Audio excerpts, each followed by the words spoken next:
Thank you mga kaibon, maraming salamat po. Welcome back sa YouTube channel natin. Kumusta po kayong lahat mga kaibon? For today's video, sasagot na naman tayo ng katanungan ng mga kaibon natin. Ito po yung unang na katanungan sa akin ng kaibon natin. Ang tanong, ano daw ba ang pwedeng gawin sa hen na once na sinilip mo, tatabunan yung mga itlog? Mga kaibon, disclaimer lang. Ang isi-share ko dito ay base lamang ito sa kaalaman ko at karanasan ko sa pag-aalaga ng mga ibon.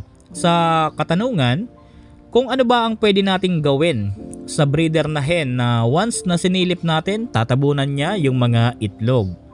Alam nyo mga kaibon, merong dahilan kung bakit po tinatabunan ng breeder natin yung mga itlog.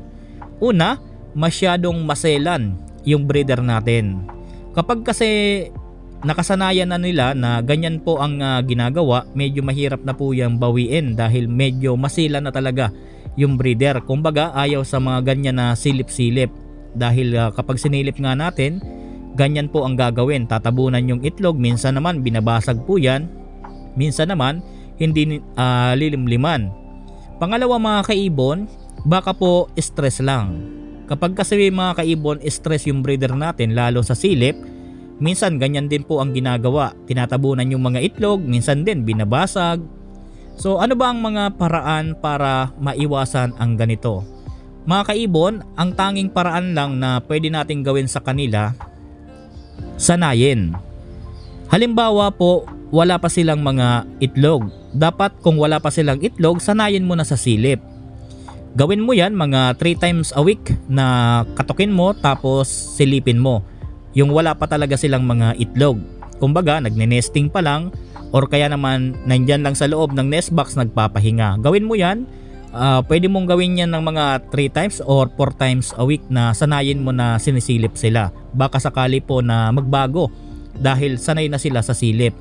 So yan po ang pwede nating gawing paraan para po kapag nagkaroon na sila ng itlog, kapag sinilip na natin, kumbaga alam na ng breeder yon na sisilipin natin. Dahil kumbaga nasanay na sila sa ganong ginagawa natin nung wala pa silang itlog.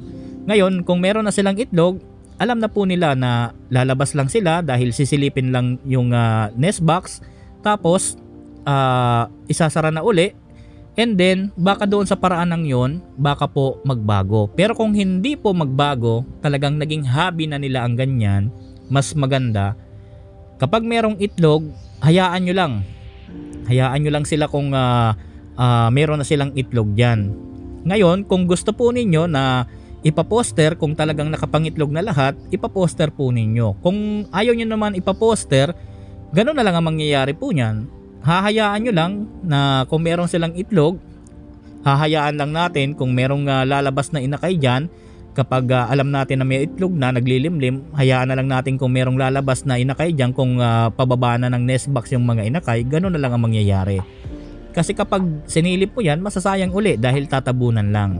Pero kung gusto mong makita yung mga inakay habang lumalaki, mas maganda ipaposter mo na lang.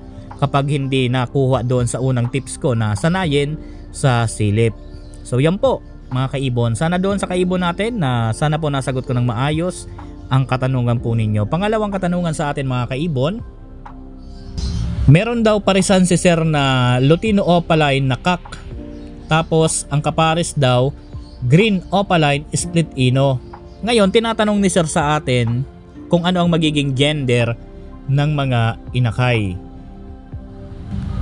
Sa ganitong klase ng parisan mga kaibon, ang may bibigay ko lang po dito ID ng mga magiging inakay. Pero sa gender po, hindi ko po yan masasabi.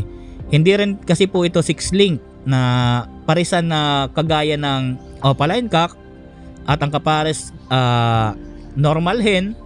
Doon ko po masasabi kung ano ang gender ng inakay dahil mabilis lang po natin yun malaman. Pero sa ganitong klase po ng parisan, pareho po ito back-to-back Opaline. Kaya hindi ko po ito masasabi kung ano ang magiging gender ng mga inakay. Pero yung ID, kayang-kaya ko po sabihin kung ano po ang magiging ID ng mga inakay. Sa gender, hindi ko po masasabi. Dahil po, ang ganitong klase ng parisan, pwede po itong mag-anak ng cock, pwede po itong mag-anak ng hen.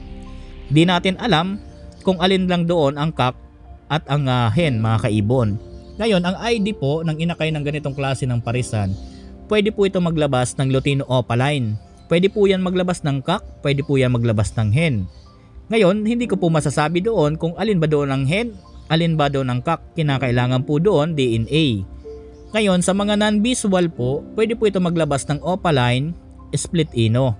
Diyan sa mga Opaline Split Ino na yan na inilabas, hindi ko rin masasabi kung alin dyan ang cock, alin po ang hen. Dahil po, mahirap natin na tingnan kung alin ba doon ang cock, alin doon ang hen. Kinakailangan yan para sa sure na gender, ipa-DNA po. So yan po ang pwedeng ilabas ng ganitong klase ng parisan. Pwede po ito maglabas ng Lutino Opa, depende, pwedeng hen, pwede cock. Sa mga non-visual, Opaline, possible split ino, Opaline, split ino.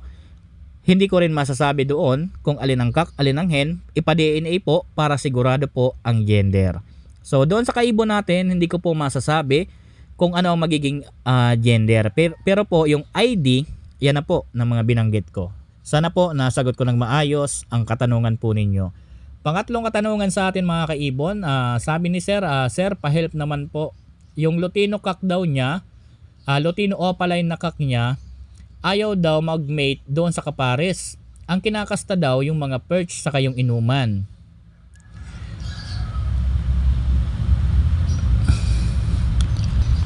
Ano daw ba ang dapat gawin?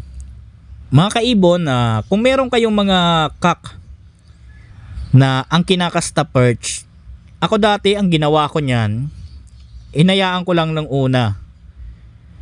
Akala ko, kumbaga, panandalian lang niyang gagawin ang ganong senaryo na kakastahin niya yung perch. Ngayon, tinanggal ko yung perch. Tapos, tinanggal ko yung painuman. Wala na siyang kakastahin. Pero hindi pa naman nag-mimate talaga yung dalawa. Sa ganyan kasi, ang cock kasi mga kaibon, base sa obserbasyon ko, sobrang ready na yan para sa breeding. Kaso ang hen, talagang hindi pa ready sa breeding. Kapag po naging ready ang hen, napakaganda nga pala ng ganyang materyales na kumakasta ng perch. Base lang po sa karanasan ko. Meron kasi akong dating ganyan na nabili na ni Sir Bitchoy Alcantara, shout out sa iyo sir. Yung ganyang breeder ko dati na ang kinakasta perch, kada po yun mangingitlog, talagang lahat per tail. Sa isang araw nakakatatlo ba naman na magkasta doon sa hen. Talagang siguradong per tail po lahat ang magiging itlog niyan. Yung ganito kasi, akala ko noon panandalian lang, pero ito pala nagiging hobby na talaga ng cock. Kahit na naglilimlim ang hen, mapapansin mo yan, titira yan sa perch. Kumbaga, naging nasanayan na niya. Naging hobby na rin niya ang ganyan. Pero hindi naman masama yung ganyan. Para sa akin nga, napakaganda. Dahil isipin mo mga kaibon, sa maghapon nakakatatlong bira doon sa hen. Araw-araw yan, laging ganyan. Kahit na naglilimlim na yung hen, talagang pipilitin pa niya mga kaibon. Talagang mahilig, kumbaga. Para sa akin, doon sa kaibon natin na nagtanong, napakaganda niyan. Antayin mo lang na maging ready ang hen. Kapag naging ready ang hen, aaraw-arawin yan. Siguro kagaya din niya ng doon sa breeder ko dati. Isang araw 3. Susunod na araw ganun uli. Saka kahit na malapit pa lang mapisa yung ibang sisiw doon sa itlog, gusto na uli tirahin yung hen. Talagang gusto na niya makipag-mate. Para sa akin sir, huwag kang mag-alala. Kapag ready na yan na hen mo, ready na makipag-mate yan, hindi mo na yan po problemahin. Hayaan mo lang siya kung anong ginagawa niya. Bastang importante, yung hen di niya napapabayaan. Talagang pag nangitlog yan, yung hen, per tail talaga yan at per tail yan. Natatawa lang ako dahil doon sa breeder kong yon, ganun ang ginagawa. Pero nung nakipag-mate na, nangitlog na yung hen, nakailang clat sa akin yon, talagang puro per tail po yung itlog. Halos 5 yung itlog, minsan 6, talagang puro per tail po. Dahil siguro successful yung mating ng dalawa dahil yung cock mahilig mga kaibon. Maganda naman ang merong ganyan. Hayaan mo lang siya, basta sir, importante yung hen, di niya pabayaan. Huwag kang mag-alala, kapag ready ng hen yan, papatong na rin yan. Sa mga kaibon natin na nagtanong, hanggang dito muna tayo. Maraming salamat po sa inyong lahat. Happy birthday po sa ating lahat mga kaibon. God bless po sa ating lahat mga kaibon.